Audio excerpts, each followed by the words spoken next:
તો આગળ વાત કરીશું તાપીની અંદરથી એક જીવલેણ અકસ્માતની ઘટના સામે આવી છે। આ અકસ્માતની ઘટના એટલી ભયંકર છે કે અકસ્માતમાં જ્યારે આ અકસ્માતની ઘટનાને લઈને રેન્જ ફોરેસ્ટ ઓફિસરનું એક વ્યક્તિનું મોત થયું છે અને પ્રાથમિક માહિતી મુજબ ઉકાઈની તાપતી રેન્જમાં ફરજ બજાવતા આરએફઓ વિકાસ દેસાઈ રાત્રિના સમયે લાકડા ભરેલી એક ઇનોવા કારનો પીછો કરી રહ્યા હતા। તે દરમિયાન સોનગઢ ચેકપોસ્ટ પર જ્યારે નજીક ઇનોવા કાર રસ્તા પર ઉભેલા કન્ટેનર સાથે ધડાકેભેર અથડાઈ હતી।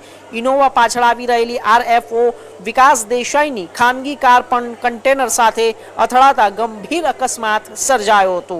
આ અકસ્માતમાં આરએફઓ વિકાસ દેસાઈનું ઘટના સ્થળે જ મોત થયું, જ્યારે લાકડા ભરેલી ઇનોવા કારના ચાલકે રેહાન ગામિતનું પણ મોત નીપજ્યું છે। ઘટનાને લઈને ઉરછલ પોલીસે ગુનો નોંધી વધુ તપાસ અને કાયદેસરની કાર્યવાહી હાથ ધરી છે।